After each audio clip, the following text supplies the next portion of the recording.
nakita mo to, kailangan mo na Uy, dangerous grass. Bibigyan kita ng magandang paliwanag kung bakit maganda gamitin si Julian sa solo RG. Una sa lahat, si Julian, pwede mo magamit yan kahit saan. Mapa-Roman yan, mapa-Gold Lane, mapa-Mid Lane, XP Lane, siyempre, pati core. Pero madalas na ginagamit si Julian sa core tsaka XP. May papaliwanag ako sa iyo. Si Julian kasi, Lodi Babs, bukod sa may damage na siya, may kakayanan pa siyang mag-push. Tignan nyo, may papakita ako sa inyo. Yan, dito, pagkalaban yung Gusion, pag wala na yung skill yan, dumash na yan, nabato niya na yung ulti niya, tapos nag-slide na, wala nang panakas yan. Tatakbo-takbo na lang yan. Okay? Ito na yung sign para gamitin mo si Julian sa solo RG. Kasi si Julian, kayang bumuhat ng laro niyan. Meron siyang attack speed, meron siyang movement speed, meron siyang life steal. At syempre, didepende yan sa gamit mong build at emblem. Kay Julian, dalawa lang ginagamit ko na build and emblem sa kanya. Isa, yung pure mage, yung masakit yung damage. Once na tumama yung skill mo sa ganong build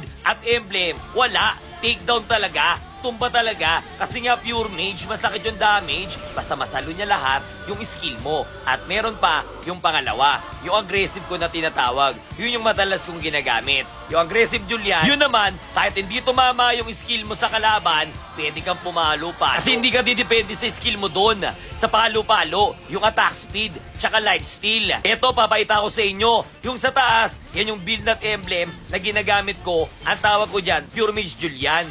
Burst type talaga, pare sa mga makukunat na kalaban. Ito pangalawa naman, aggressive Julian ang tawag ko dyan. Kahit hindi tumama yung skill mo, para sa malalambot yan, palupaluin mo. Kasi may lifesteal yan at mabilis ka pumalo. May tanong ako sa inyo, saan nyo madalas ginagamit si Julian? XP o core? Kasi marami ako nakikita na XP yung ginagamit si Julian. Naghahanap ka ng sign kay Julian, eto na yun. Kung may tanong pa kay Julian, comment lang kay dyan. Nige!